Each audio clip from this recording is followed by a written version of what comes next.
দীঘায় জগন্নাথ মন্দির উদ্বোধন সমারোহ রাজ্যের প্রতিটি প্রান্তে পৌঁছতে প্রস্তুতি শাসক দলের। এরই অঙ্গ হিসেবে বুধবার মালদা তৃণমূল নেতৃত্বের উদ্যোগে মালদা ইসকন মন্দিরে নগর পরিক্রমা এবং বিশেষ পুজোর আয়োজন করা হয়। এদিনের অনুষ্ঠানে উপস্থিত ছিলেন ইংরেজবাজার পৌরসভার চেয়ারম্যান কৃষ্ণেন্দু নারায়ণ চৌধুরী, কাউন্সিলর কাকুলি চৌধুরী, প্রসেনজিৎ ঘোষ সহ অন্যান্যরা। পাশাপাশি দীঘায় জগন্নাথ মন্দির উদ্বোধন এবং সমগ্র পূজা প্রদর্শনের জন্য শহরের বিভিন্ন জায়গায় জায়ান্ট স্ক্রিনের ব্যবস্থা করা হয়েছে তৃণমূল নেতৃত্বের তরফে। বাংলাদেশ, সারা ভারত, সারা পৃথিবী যারা জগন্নাথ দেবকে ভালোবাসেন, শ্রদ্ধা করেন,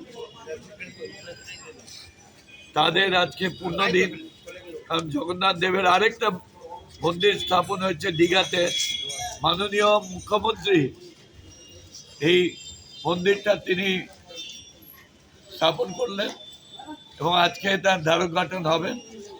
লক্ষ লক্ষ কোটি কোটি মানুষ আজকে উত্তালে পড়ে যাবেন।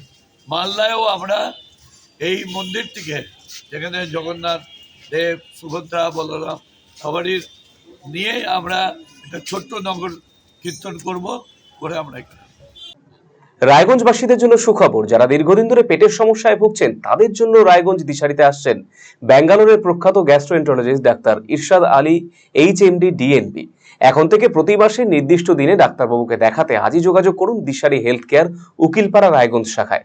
যোগাযোগ করুন 7477785509 এই নম্বরে এবং 7477785512 এই নম্বরে।